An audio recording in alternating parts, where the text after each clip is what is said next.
Terpujilah Tuhan Yesus Kristus, kepala tubuh Kristus, yang terus mensuplai kami dengan kehidupan. Hari ini kami bersyukur buat anugerah-Mu, buat kekuatan-Mu, buat perlindungan-Mu yang sempurna, terus menjadi bagian kami, umat-umat-Mu. Kami akan melanjutkan sesi perenungan akan firman-Mu.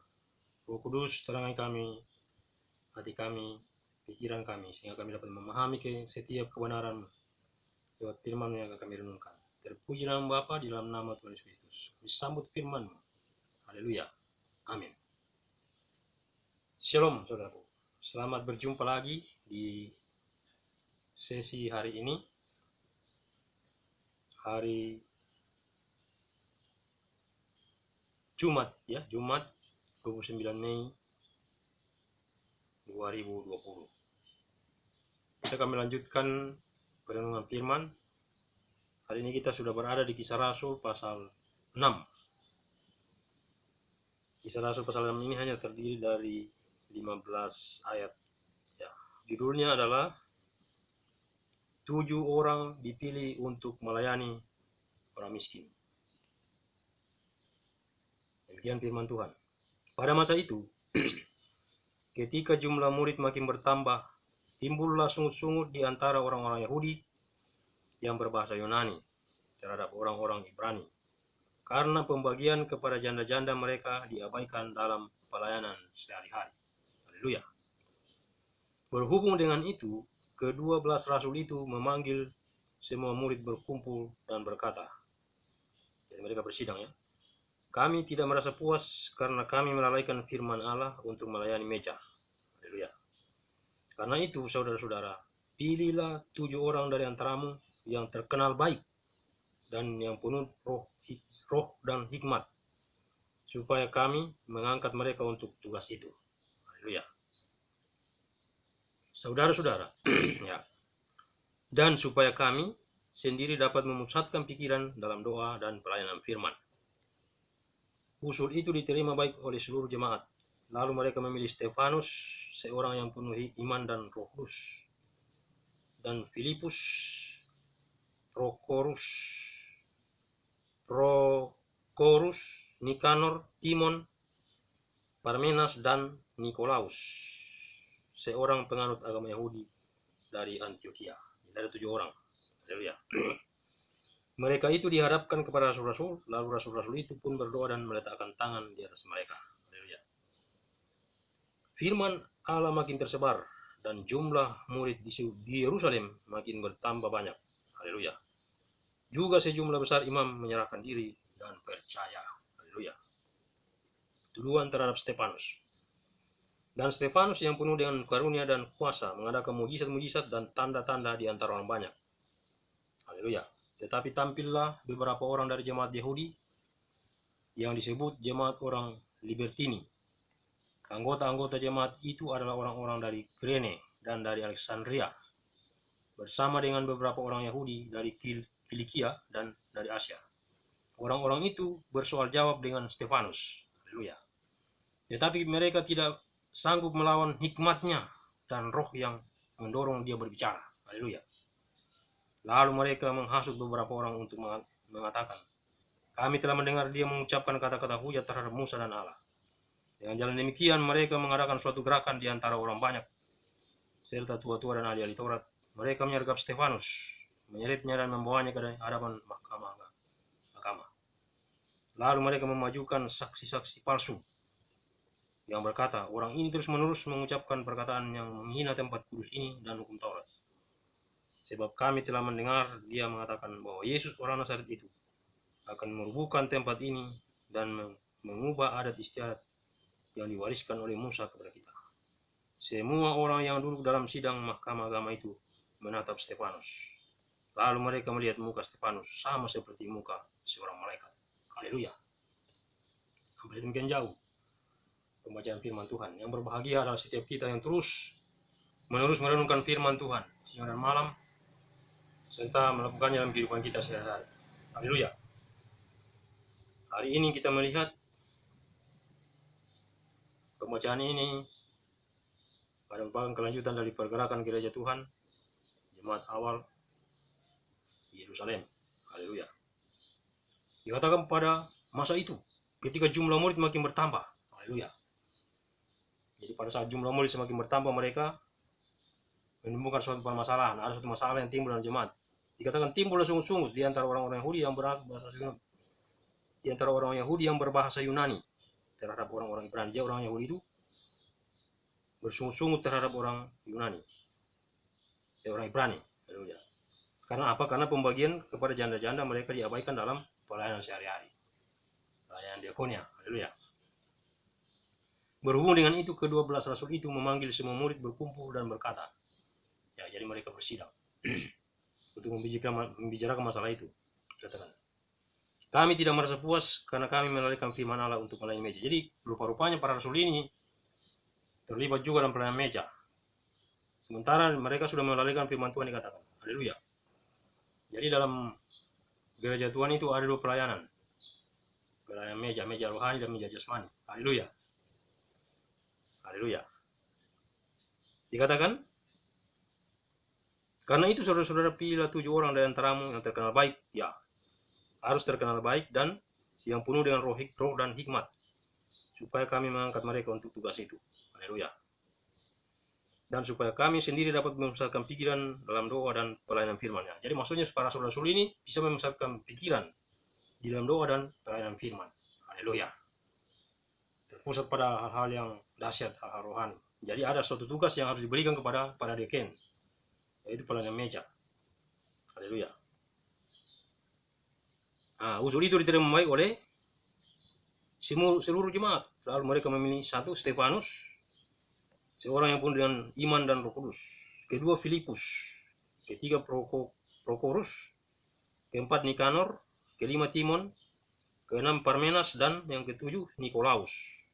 Nikolaus dikatakan seorang penganut agama Yahudi dari Antioquia. Haleluya. Mereka itu diharapkan kepada rasul-rasul. Lalu rasul-rasul itu berdoa dan meletakkan tangan. Mereka didoakan oleh para rasul. Mereka disuruh didoakan mereka, diletakkan tangan, tumpangi tangan atas mereka. Kemudian untuk tugas itu, pelayanan meja. Haleluya. Pelayanan diaken. Haleluya. Nah, akibat dari itu, saudaraku, firman Allah makin tersebar. Haleluya. Dan jumlah murid di Yerusalem makin bertambah banyak. Juga sejumlah besar imam menyerahkan diri dan percaya. Haleluya. Karena firman tadi, karena pelayanan itu sudah termanajemen dengan baik. Ada yang melayani bagian meja, ada yang melayani bagian firman, ya, firman. Meja rohani dan meja jasmani. Haleluya. Tapi kita lihat di sini salah seorang diaken turut juga dalam pemberitaan Injil. Itulah Stefanus. Ya, kita baca lagi bahwa itu. Dan Stefanus, ya, tadi yang sudah dikatakan dia itu penuh dengan roh. Ya, haleluya. Stefanus ini kan tadi salah satunya yang dipilih. Haleluya. Dikatakan, dan Stefanus yang penuh dengan karunia dan kuasa. Ya, punya karunia dan kuasa dia. Dia mengadakan mujizat-mujizat dan tanda-tanda di antara orang banyak. Haleluya. Nah, akan tetapi tampillah beberapa orang dari jemaat Yahudi yang disebut jemaat orang Libertini. Anggota-anggota jemaat itu adalah orang-orang dari Kirene dan dari Alexandria, bersama dengan beberapa orang Yahudi dari Filikia dan dari Asia. Jadi mereka ini bersoal jawab dengan Stefanus. Haleluya. Tetapi mereka tidak sanggup melawan hikmat. Ya, hikmatnya dan roh yang mendorong dia berbicara. Jadi ada roh. Haleluya. Ada hikmat dalam diri Stefanus ini untuk memberitakan Injil. Haleluya.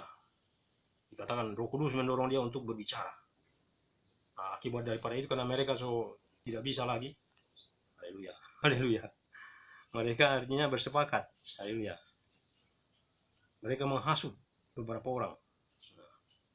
Karena mereka tidak bisa melawan hikmat dan roh yang mendorong dia berbicara. Sehingga mereka menghasut beberapa orang untuk mengatakan bahwa dia menghujat Musa dan Allah. Haleluya. Jadi difitnah. Dengan jalan demikian mereka mengadakan suatu gerakan untuk menentang Stefanus yang memberitakan Injil. Haleluya. Haleluya. Mereka mengadakan gerakan yang terlalu banyak dan tua-tua ahli-ahli Taurat. Ada juga tua-tua yang ikut-ikutan. Haleluya. Ahli-ahli Taurat apalagi. Mereka menyergap Stefanus, menyeretnya dan membawanya ke hadapan mahkamah agama. Haleluya. Di sidang. Stefanus di sidang karena memberitakan Injil. Bukan orang luar, orang dalam. Haleluya. Haleluya. Lalu mereka mengajukan saksi-saksi palsu. Aduh, parah. Saksi palsu. Ini bahaya. Haleluya. Mereka mengajukan saksi-saksi palsu yang berkata orang ini terus-menerus mengucapkan perkataan yang menghina tempat kudus ini dan hukum Musa, hukum Taurat. Haleluya. Sebab kami telah mendengar dia mengatakan bahwa Yesus orang Nazaret itu akan menghubungkan tempat ini dan mengubah adat istiadat yang diwariskan oleh Musa kepada kita. Haleluya. Haleluya. Mungkin dia mengutip ayat itu, dikatakan rombak bait ini dalam 3 hari aku akan membangunnya kembali. Padahal mereka tidak mengerti maksud dari itu. Haleluya. Haleluya.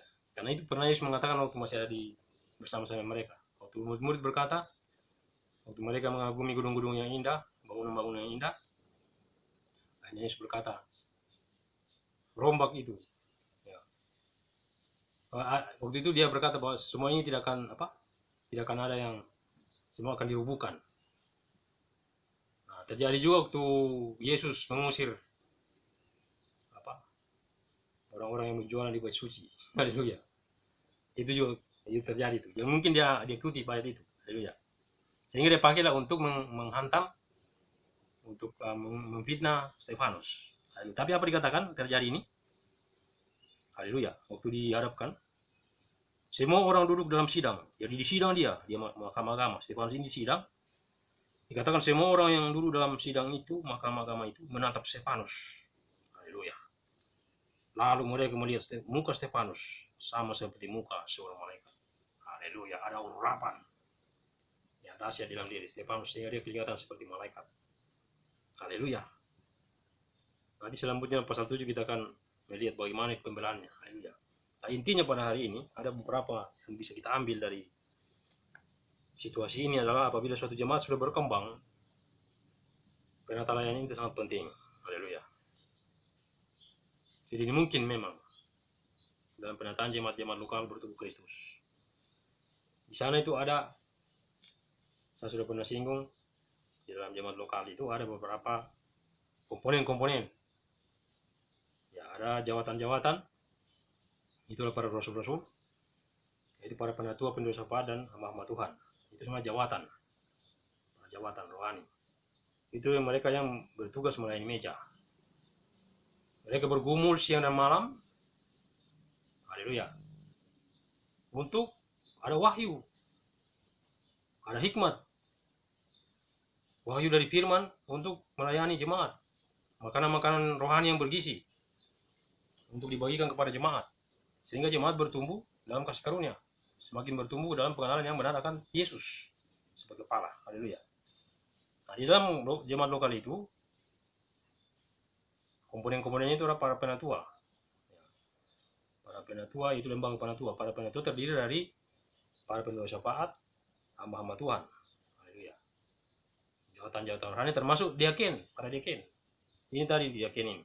Jadi ada kelembagaan ini fungsinya 2. Haleluya. Melayani hal jasmani dan hal rohani. Yang saya katakan tadi, ada 2 pelayanan meja. Kalau kita lihat dalam Roma Kudus itu kan ada meja roti. Haleluya. Meja roti itu gambaran firman Tuhan. Tapi jasmani juga ada. Haleluya. Firman Tuhan itu harus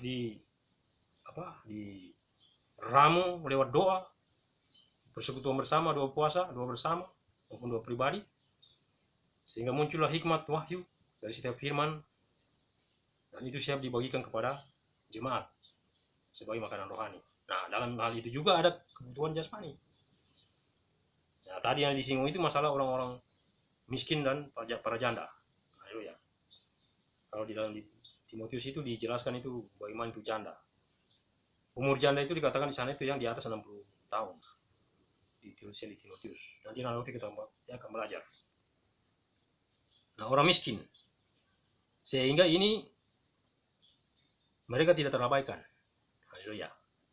Dalam pelayanan baik dalam pelayanan utamanya dalam pelayanan jasmani ya, diaken ini. Jadi dia 7 diaken ini ditunjuk, tapi harus orang-orang yang dikatakan tadi penuh dengan Roh Kudus dan penuh hikmat. Kenapa harus penuh hikmat? Karena tugasnya mengelola hal-hal yang jasmani. Haleluya. Kalau misalnya ada kekurangan, mereka harus diberikan hikmat oleh Tuhan untuk mengatur dana yang ada, mengatur keuangan yang ada. Haleluya. Pokoknya yang berhubungan dengan pelayanan jasmani, bagaimana membagikan kepada orang-orang yang membutuhkan dalam suatu jemaat lokal. Haleluya. Itulah manajemen dalam diakonia, pelayanan meja yang dimasukkan. Haleluya. Dikatakan di situ, karena itu saudara-saudara, pilihlah 7 orang di antaramu yang terkenal baik, ya, dan yang penuh roh hikmat, dan hikmat, supaya kami mengangkat mereka untuk tugas itu. Harus penuh dengan hikmat. Haleluya. Dikatakan supaya kami sendiri dapat memusatkan pikiran dalam doa dan pelayanan firman. Hamba-hamba ini, rasul-rasul ini, tidak lagi terpusat kepada jasmani. Pusat mereka hanya kepada pelayanan doa dan firman. Bukan berarti yang lain tidak berdoa, tapi maksudnya fokus utama daripada rasul-rasul ini adalah melayani meja rohani yang saya katakan tadi. Haleluya. Dan tugas diaken ini diberikan kepada 7 orang yang ditetapkan ini menjadi melayani meja jasmani. Tetapi tidak menutup kemungkinan juga para deacon ini bisa terlibat di dalam pelayanan rohani.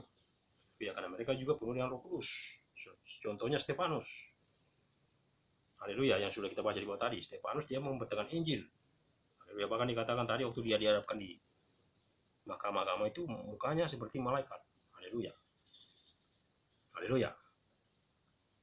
Nah, ya, ada 7 orang di sini yang dipilih. Itu pertama Stefanus menjadi diaken, ya. Haleluya. Dipilih untuk melayani orang miskin, ya, maksudnya itu pembagian itu, pengurusan seperti itu. Pertama Stefanus, kemudian kedua Filipus, gitu. Stefanus, Filipus, Prokorus, Nikanor, Timon, Parmenas, dan Nikolaus. Nah, setelah mereka terpilih, mereka didoakan oleh para rasul. Katakan mereka itu dihadapkan kepada rasul-rasul, dan mereka didoakan dan mereka ditumpangi tangan di atas mereka, diurapi, haleluya, supaya mereka melayani dalam pelayanan itu. Nah, akibat dari pada itu dikatakan ayat 7, firman Allah makin tersebar, haleluya, karena mereka sudah memusatkan perhatian tadi dalam manajemen pelayanan ini, sehingga dikatakan makin tersebar dan jumlah murid di Yerusalem makin bertambah banyak. Satu kota itu gempar sudah Yerusalem itu, haleluya, bertambah banyak, dan jumlah, bahkan dikatakan sejumlah besar imam menyerahkan diri dan percaya, haleluya, akibat dari pelayanan yang semakin ditata di Yerusalem, haleluya. Nah, Stefanus yang penuh dengan karunia dan kuasa mengadakan mujizat-mujizat dan tanda di antara orang banyak, ya. Selain dia terlibat dalam pelayanan jasmani, Stefanus juga terlibat dalam pelayanan rohani, yaitu mengadakan penginjilan terhadap orang banyak, di antara orang banyak dikatakan. Tapi ada tantangan yang dia dapatkan, ya, dari jemaat-jemaat yang dikatakan sudah tadi jelaskan. Dari beberapa orang jemaat Yahudi yang disebut orang Libertini, ya. Kemudian dari anggota-anggota jemaat dari orang-orang Kirene, dari Alexandria bersama. Jadi mereka sepakat bersama-sama untuk menentang Stefanus. Dari Kilkilia juga dan dari Asia, beberapa orang Yahudi itu, haleluya. Orang-orang itu bersoal jawab dengan Stefanus. Jadi mereka bersoal jawabkan bagaimana Stefanus itu yang penuh dengan Roh Kudus menginjil, memberitakan Injil kepada orang banyak, haleluya. Namun karena Stefanus penuh dengan roh, ya, dikatakan roh dan hikmat, mereka tidak sanggup melawan, ya, untuk dia berbicara, karena memang Roh Kudus yang bekerja dalam diri Stefanus, haleluya. Sehingga akhirnya mereka mengadakan gerakan, ya, haleluya. Mereka mengadakan gerakan di antara orang beserta tua-tua, ada juga tua-tua yang ikut dan ahli-ahli Taurat, sehingga mereka dikatakan menangkap Stefanus, menyeretnya dan membawanya ke mahkamah, haleluya. Lalu mereka mengajukan saksi-saksi palsu. Wah, ini mereka jadi saksi palsu, sudah jelas, karena gerakannya tidak baik, haleluya. Saksinya pasti palsu, haleluya. Nah, mereka memfitnah Stefanus. Dikatakan orang ini mengucapkan perkataan yang menghina tempat kudus dan hukum Taurat. Sebab kami telah mendengar dia mengatakan bahwa Yesus orang Nazaret itu akan merubuhkan tempat ini dan mengubah adat istiadat yang diwariskan oleh Musa kepada kita. Haleluya. Haleluya. Ini saudaraku yang kita renungkan pada pagi hari ini. Firman Tuhan ini terus membawa kita untuk semakin bersemangat. Haleluya. Melayani Tuhan. Menata pelayanan yang ada di setiap tempat di mana kita ada. Haleluya. Jadi intinya yang kita baca dari sini adalah penetapan ketujuh orang ini tujuannya adalah untuk melayani orang miskin. Jadi katakan tadi itu di atas. Untuk melayani pelayanan meja. Haleluya. Nah, dalam melayani Tuhan ini memang tidak luput dari tantangan. Tantangan itu ada dua. Haleluya. Dari dalam dan dari luar. Tantangan yang paling berat itu sebenarnya justru dari dalam kadang-kadang. Haleluya. Ini tadi kita lihat sana ini. Haleluya. Tapi saya percaya pekerjaan Tuhan akan tetap terlaksana. Karena tidak ada tangan seseorang pun yang bisa menghalangi pekerjaan Tuhan. Roh Kudus yang dahsyat itu akan terus menopang rencana kekal Tuhan di atas muka bumi.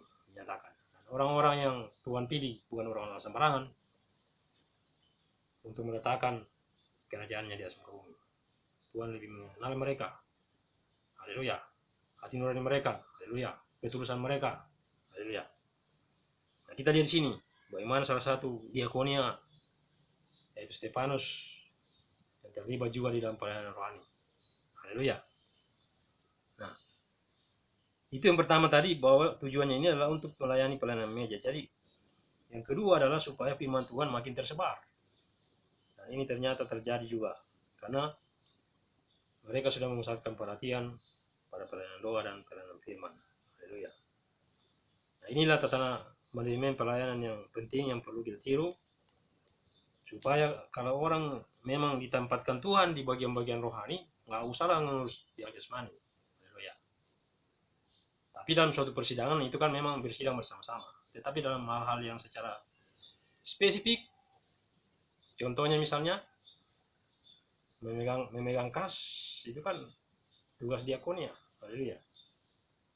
Orang-orang yang memang sudah Tuhan percayakan dalam pelayanan rohani nggak usah terlibat dengan hal seperti itu supaya tidak terganggu daripada dia punya haleluya karunia hikmat, karunia wahyu yang tugasnya dia adalah menggumuli wahyu dengan Tuhan, firman Tuhan, rahasia-rahasia ya haleluya, rahasia-rahasia Kristus, rahasia-rahasia firman, sehingga itu merupakan makanan-makanan rohani yang bergizi yang bisa dibagikan kepada jemaat-jemaat.